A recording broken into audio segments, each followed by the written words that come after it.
오늘 본문 말씀은 하나님께서 애굽에 네 번째로 내리신 파리 재앙에 관한 말씀입니다. 우리가 이 세상을 살아갈 때 도무지 이해가 되지 않는 몇 가지가 있습니다. 그것은 하나님께서 왜 이 세상에 파리나 모기와 같이 백해 무익한 미물들을 창조하셨을까입니다. 왜 하나님께서는 아무짝에도 쓸모없는 사람에게 해만 주는 이러한 피조물을 왜 창조하셨을까? 이런 생각을 한번 해봅니다. 예전에 여름이 되면 여름 수련회나 혹은 단기 선교를 가면은 수련회에 예전에는 좀 열악한 곳에 갔죠. 폐교를 빌려서 수련회를 하기도 하고, 또 단기 선교를 하면은 필리핀이나 말레이시아나 동남아시아로 갑니다. 그러면 거기에 가면은 파리가 굉장히 많고요. 또 모기떼가 굉장히 많이 있습니다. 그래서 이 선교를 하고 또 수련을 할 때에 이것들이 굉장히 성가시고 굉장히 불편하게 느껴진다는 거죠. 예전에 제가 사역했던 교회인데요, 그 교회가 그 본당이 반지하에 있었어요.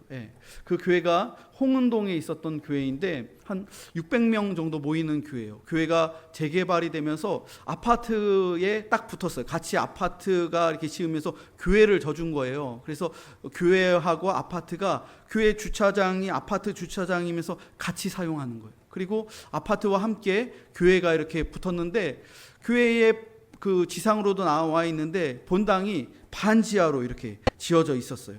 그래서 예배당이 한 500명, 600명 성도들이 꽤나 많이 모이는데도 반지하에 있다 보니까 항상 습기가 굉장히 많이 들어차는 거예요. 그래서 하루에도 제습기를, 대형 제습기를 갖다 놔요. 그래서 본당에 엄청나게 큰 대형 제습기를 돌리는데 매일매일 돌아가는 거예요. 예배 때만이 아니라 월요일부터 주일까지 매일매일 돌려야 돼요. 그래서 그 물을 빼야 되고, 물이 가득 차면 또 사찰 집사님이 그걸 가지고 나가서 물을 버리고, 굉장히 번거로운 일이죠. 그런데 여름철에는 예배당이 더 습하다 보니까 습한 곳에는 뭐가 많아요? 모기가 많아요. 그래서 예배당에 모기가 엄청나게 많은 거예요. 그래서 주일 예배, 11시 예배 1시간 정도 앉아서 예배 드리는데, 예배를 드리는데 저는 그때 교육전도사였거든요. 그래서 교육전도사들이나 목회자들은 뒤에서 이제 헌금위원을 하거나 안내를 보는 거예요. 그래서 우리 성도들은 좌석에 예배당 의자의 앞자리부터 이렇게 앉아 있고, 전도사들이나 목회자들은 뒤에 앉아서 이제 안내를 하거나 헌금위원을 하거나 성도들을 이게 숫자를 세죠. 근데 뒤에 앉아 있는데 모기들이 말씀을 듣는데 모기들이 이렇게 막 날아다니는 거예요. 모기들이. 그래서 이렇게 모기들이 여기 탁 앉아서 피를 빨아먹는 거예요. 그래서 1시간 동안 이렇게 하는데 제 옆에 협동 목사님이 앉으셨어요. 서울신학대학교 이제 협동 목사님들은 보통 교수시거든요. 그래서 교수님이 옆에 앉아 계시는데 예배 시간에 제 옆에 앉으면서 모기를 잡는 거, 말씀을 들으면서 모기를 탁 잡고 또 이렇게 탁 잡고 하는데 저한테 오전사 내가 지금 모기 몇 마리 잡았게? 그런 거예요. 그래서 그랬더니 지금 24마리 잡았어. 그 정도로 많게 예배 1시간 드리는데 24마리나 이렇게 잡아서 죽인 거죠. 그렇게 습하다 보니까 모기들이, 목회자들만 물겠어요? 성도들도 물죠. 그러니까 굉장히 이렇게 좀 습하다 보니까 모기들이 그렇게 귀찮게 하고 막 힘들었던 기억이 납니다. 여러분, 파리는 어떤가요? 파리도 굉장히 성가시죠. 그리고 파리는 보통 더러운 곳에 꼬여요. 오물들에 꼬이고, 또 파리가 사람의 그 피냄새를 가장 먼저 맡는 곤충이 파리예요. 그래서 사체 같은데 파리가 꼬이고, 그 피가 있는 자리에 가면 파리가 그걸 빨아먹고 있어요. 제가 군대에서 군 복무할 때 날파리들이 굉장히 많이 날아다녔던 기억이 납니다. 여름철 되면은 막 작업하고 또 공사를 하고 또 그런 일들을 하는데, 이렇게 여름철에 짧은 옷들 입고 모자 쓰고 이제 삽 들고 막 일을 하는데 파리들이 그냥 꼭 얼굴 주변에서 왔다 갔다 거리는 거예요. 굉장히 작은 날파리들이. 그래서 이렇게 쫓아내도 또 오고, 쫓아내도 막 죽여도 또 오고, 그래서 어쩔 때는 막 귀 속에도 들어가고 또 입 속에도 들어가고 눈 속에도 들어가고, 파리들이 굉장히 이렇게 귀찮게 했던 그런 기억이 있습니다. 여러분, 이나 벼룩은 우리 몸에 위생이 불결할 때 생기는 해충이 이나 벼룩이죠. 그런데 파리나 모기는 우리 몸의 위생과 상관이 없습니다. 우리 주변의 환경과 관련이 되어 있는 거예요. 모기나 파리는 환경이 오염됐을 때, 주변의 상황이 불결하고 썩은 것이 많게 되면은 파리나 모기가 굉장히 많아져서 극성을 그렇게 부리게 되죠. 그런데 하나님께서는 오늘 본문 말씀을 보면 하나님의 말씀에 불순종하는 바로를 파리떼로 공격하셨습니다. 오늘 본문의 21절 말씀 한번 보세요. 21절을 함께 읽어보겠습니다. 시작. 내가 만일 내 백성을 보내지 아니하면 내가 너와 내 신하와 내 백성과 내 집들에 파리떼를 보내리니 애굽 사람의 집집에 파리떼가 가득할 것이며 그들이 사는 땅에도 그러하리라. 하나님은 바로와 애굽을 파리떼로 공격하심으로 그들이 그만큼 불결한 자라는 것을 보여주셨습니다. 파리라고 하면 우리 인간이 보기에는 살 가치가 없는 아주 하찮은 민물이죠. 그래서 오죽하면 파리 목숨이라는 말을 하겠습니까? 그런데 하나님은 이런 무가치한 파리를 통하여 교만한 바로를 굴복하셨습니다. 잠언 16장 18절 말씀을 보면 교만은 패망의 선봉이요 거만한 마음은 넘어짐의 앞잡이니라. 하나님께서 가장 가치 없는 파리를 통해서 세상에서 가장 교만한 바로의 마음을 무너뜨리셨다는 거예요. 사랑하는 여러분, 하나님께서는 교만한 마음을 싫어하십니다. 우리의 마음이 교만해지면 하나님께서는 이 세상에 가장 하찮은 것을 통해서라도 우리들을 넘어지게 하시고 또 우리들에게 교훈을 주시는 것을 여러분 기억하시기 바랍니다.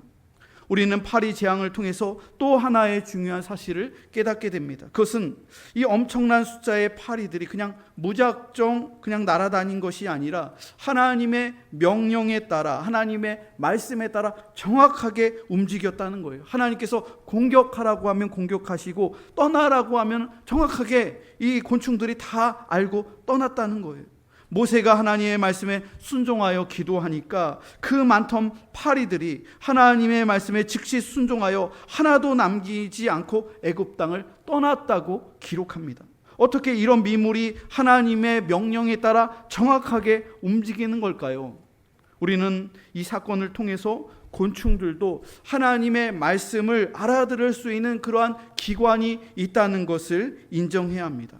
여러분, 하나님께서는 온 우주와 만물을 창조하신 창조자이십니다. 하나님께서는 빛을 창조하셨습니다. 우주를 창조하셨습니다. 하나님께서 말씀하시면 해와 달도 멈출 수 있습니다. 하나님께서 명령하시면 바다도 갈라지고 폭풍도 잠잠해집니다.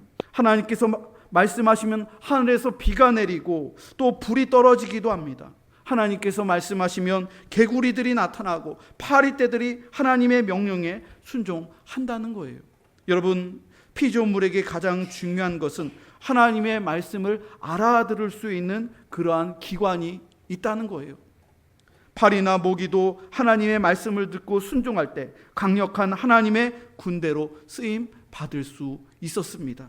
그러나 바로 왕은 하나님의 말씀을 듣지 못하니까 이러한 미물보다, 이러한 짐승보다도 더 못한 존재가 되고 말았습니다. 바로가 영적인 감각이 살아 있었더라면 애굽의 10가지의 재앙까지는 내리지 않았을 거예요. 바로가 마음을 돌이키고 마음을 겸손히 가졌더라면 애굽의 이러한 재난과 이러한 막대한 희생이 줄어들었을 겁니다. 여러분, 우리는 이 말씀을 통해서 지도자의 중요성을 다시 한번 깨닫게 됩니다. 결국 애굽의 왕 바로 한 사람, 이 교만한 지도자 때문에 애굽은 하나님의 심판을 10번이나 당해야 하는 그런 어려움을 겪어야 했다는 거예요. 그래서 지도자가 중요한 거예요. 올바른 지도자, 겸손한 지도자, 이러한 지도자가 교회에 세워져야 되고 또 사회 각각의 기관에 세워져야 되고 나라에 세워져야지. 이러한 겸손한 지도자, 귀가 열려있는 지도자, 그리고 피해를 최소화할 수 있는 지도자, 결단력이 있는 지도자, 비전이 있는 지도자가 교회에 필요합니다. 또한 나라에 필요하다는 거예요. 그래서 지도자가 굉장히 중요하다는 것이죠. 하나님께서는 4번째 재앙부터 이스라엘 백성과 애굽인을 구별하셨습니다. 오늘 본문의 22절과 23절 말씀 한번 보십시오. 22절과 23절을 함께 읽어보겠습니다. 시작. 그날에 나는 내 백성이 거주하는 고센 땅을 구별하여 그곳에는 파리가 없게 하리니 이로 말미암아 이 땅에서 내가 여호와인 줄을 내가 알게 될 것이라. 내가 내 백성과 내 백성 사이를 구별하리니 내일 이 표징이 있으리라 하셨다라 하시고, 하나님께서는 이스라엘 백성들을 계속해서 내 백성이라고 말씀하세요. 내 사람이라고 말씀하시오. 그리고 애굽인들은 내 백성, 바로의 백성이라고 그렇게 구별하여 쓰고 있는 거예요. 그러니까 바로의 백성과 하나님의 백성을 구별해서 하나님은 쓰고 계신다는 것이죠. 여러분, 우리 크리스찬은 하나님의 백성이에요. 너희들은 내 백성이다, 나의 사람이다, 끊임없이 하나님께서 우리에게 말씀하신다는 거예요. 하지만 하나님을 믿지 않는 세상 사람들은 안타깝지만 하나님의 백성이 아니라는 거예요. 하나님께서는 바로에게 내 백성과 네 백성을 구별하시며 내 백성을 예배 드릴 수 있도록 보내라고 계속해서 말씀하셨습니다. 내 백성을 보내지 않으면 네 번째 재앙으로 애굽 온 땅에 파리떼가 들끓게 되고 황폐하게 될 것이라고 그렇게 경고하셨습니다. 여러분, 그런데 재미있는 것은 파리 재앙부터, 이 네 번째 재앙부터 하나님께서 이스라엘 백성들이 거주하고 있는 고센 땅을 구별하셔서 이스라엘 백성들이 살고 있는 그 땅에는 파리가 전혀 없게 하시고 애굽 백성들이 거주하는 애굽의 온 땅에는 파리가 들끓게 하시겠다고 그렇게 말씀하셨습니다. 여러분, 이것을 보면 지금까지 제가 말씀을 전했던 앞에 있었던 세 가지의 재앙, 애굽 사람들에게나 또 고센 땅에 사는 이스라엘 백성들에게나 앞에 있었던 세 가지의 재앙은 동일하게 애굽인들도 경험하고 이스라엘 사람들도 동일하게 경험했다는 거예요. 나일강이 피로 변했을 때 고센 땅에 거주하고 있는 이스라엘 백성들도 물이 없어서 어려움을 똑같이 겪었다는 것이죠. 또 두 번째 재앙인 개구리 재앙 때에도 고센 땅에도 동일하게 개구리들이 들끓었다는 거예요. 세 번째 재앙인 이 재앙 때에도 이스라엘 백성들에게도 동일하게 이가 들끓어서 애굽 사람들이 고통을 당하면서 이스라엘 백성들도 세 번째 재앙까지는 똑같이 고통과 피해를 당했다는 거예요. 여러분, 왜 세 번째 재앙까지는 이스라엘 백성이나 애굽인들이 구별 없이 함께 재앙을 받아야 했을까요? 처음부터 하나님께서 애굽 사람들에게만 재앙을 내리시고 이스라엘 백성들은 좀 보호해주면 안 됩니까? 처음부터 구별해주면 안 돼요? 네 번째 파리 재앙부터 고센 땅을 구별해 주시고 이스라엘 백성들이 파리 재앙을 면하게 하셨는데 왜 처음부터 왜 구별을 안 하신 것이죠? 하나님께서 이스라엘 백성들에게도 이러한 재앙을 겪게 하시는 이유는 이스라엘 백성도 이 세상 사람들과 함께 사는 사람이기 때문에 세상 사람들이 당하는 고통에 관심을 갖고 하나님이 하시는 일에 너희들도 신경을 쓰라고 세 번째 재앙까지는 함께 애굽인들과 함께 이 고통을 겪게 하셨다는 거예요. 여러분, 우리가 귀로 듣기만 하는 것과 실제로 자신이 겪는 것 사이에는 매우 큰 차이가 있습니다. 자신이 직접 경험하지 않으면 기도도 잘 하지 않습니다. 내 일이 아니라 남 일이기 때문에 그런 거예요. 우리나라가 아니라 다른 나라에서 대형 선박 사고가 나거나 지진이나 테러 사건이 해외에서 일어나면 우리들은 별로 그렇게 신경을 안 쓰게 되죠. 그런 일이 그냥 일어났구나, 그 뉴스를 보면서 아이고 안타깝네, 그 정도 하면서 그냥 그 뉴스 채널을 다른 채널로 쉽게 우리는 돌립니다. 그러나 우리가 살고 있는 이 나라에, 나와 가까이 있는 지역에서 큰 사고가 발생하게 되면 우리의 가슴이 어떻게 돼요? 철렁 내려앉는 거예요. 그 일에 대해서 마음 아파하고 굉장히 안타까워하는 거예요. 왜 그렇습니까? 나와 상관이 있는 일이기 때문에 그런 거예요. 여러분, 시청역에서 이번에 엄청 큰 차량 사고가 있었죠. 그걸 보면서 전 국민이 굉장히 마음 아파하죠. 9명의 사람이 생명을 잃고 그 일을 보면서 굉장히 남 일이 아니구나, 나도 운전을 조심해야겠다, 운전하면서 또 보행을 하면서도 조심해야겠다, 이러한 생각이 들잖아요. 또 그 조선 호텔 그쪽 도로는 제가 있었던 서울에 있었던 지역과 매우 가까워요. 저도 그 지역을 자주 다녔어요. 신방도 다니고 조선 호텔에서 결혼식이 있어서 거기에서도 가고 그 주차장에서 나오기도 하고 그 일방 도로 통행로도 저도 몇 번 갈 때 차량이 정체가 되고 좀 헷갈리는데요. 그걸 잘하는데 국립의료원에서 또 택시기사가 갑자기 이게 어디를 들어가서 환자들로 사람들도 이렇게 부딪혔잖아요. 국립의료원이 제일 많이 가는 병원이었어요. 잘 알고 있는 곳에서 이런 사고가 일어나니까 굉장히 더 충격으로 와닿는 거죠. 왜 자꾸 이런 일이 일어날까?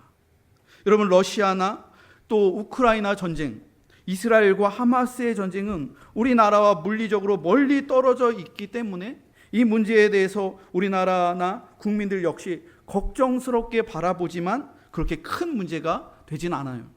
그러나 북한의 핵실험이나 미사일 발사나 그리고 가까운 일본에서 역사 왜곡이나 그리고 해양 오염수를 그런 물질들을 바다에 방류하거나 이런 일들을 하면은 우리 국민들은 굉장히 신경이 곤두서죠.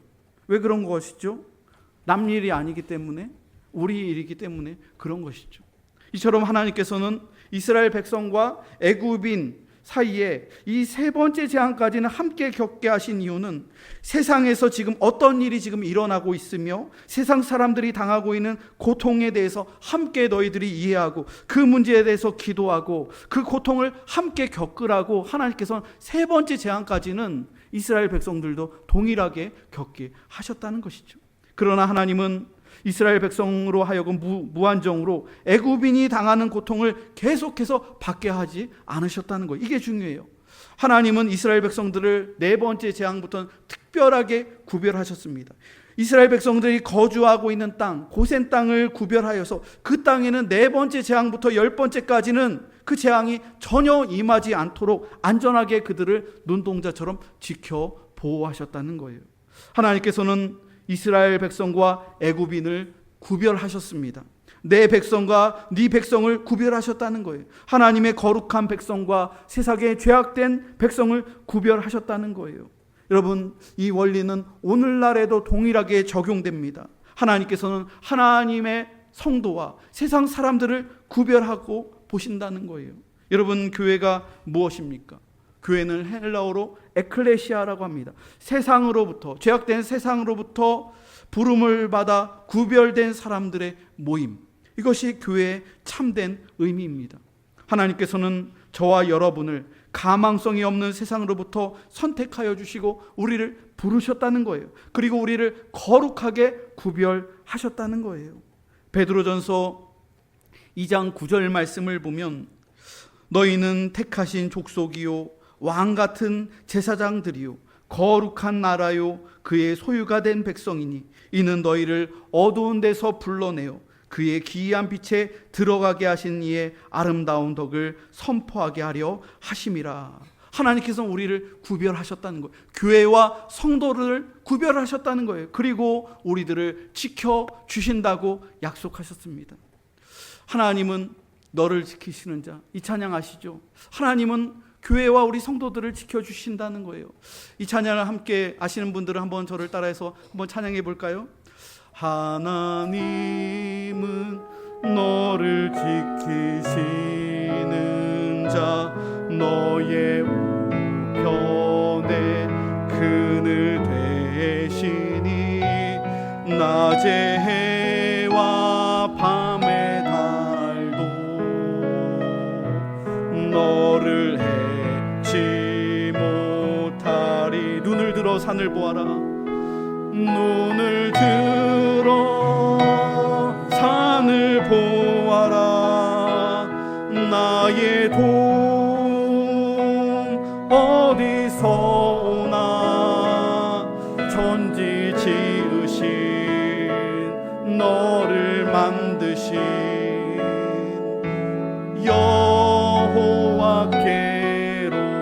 여호와께로다. 여러분, 하나님께서 여러분들을 지으셨다는 거예요. 우리를 지으셨다는 거예요. 하늘을 바라보세요. 하늘의 하나님을 바라보세요. 그러면 우리가 운전하고 또 우리가 걷고 우리가 일하고 그런 모든 삶의 현장 속에서 여러분들과 여러분의 가정과 여러분들의 자녀를 구별하여 주시고 지켜 보호하신다고 그렇게 약속하셨음을 믿으시기 바랍니다. 파리 때의 공격에 바로는 굴복하게 됩니다. 바로는 모세와 아론에게 하나님을 섬겨도 좋다 그렇게 허락을 해줘요. 그러나 바로는 교묘하게 교활한 타협안을 모세와 아론에게 제시합니다.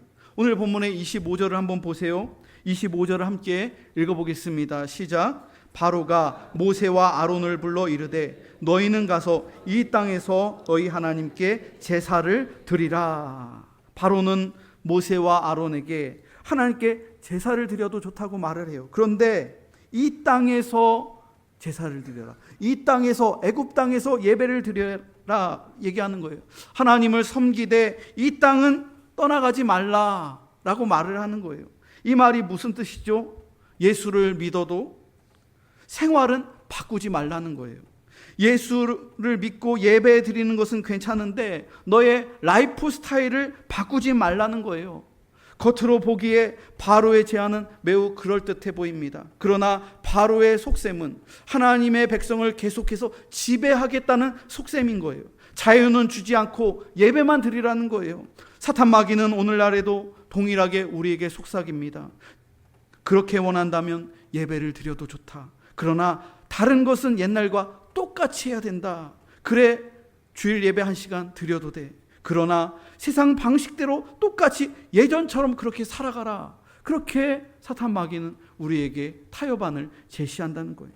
여러분 28절 말씀 한번 보세요. 28절을 보면 바로가 이르되 내가 너희를 보내리니 너희가 너희 하나님 여호와께 광야에서 제사를 드릴 것이나 너무 멀리 가지는 말라. 그런즉 너희는 나를 위하여 간구하라.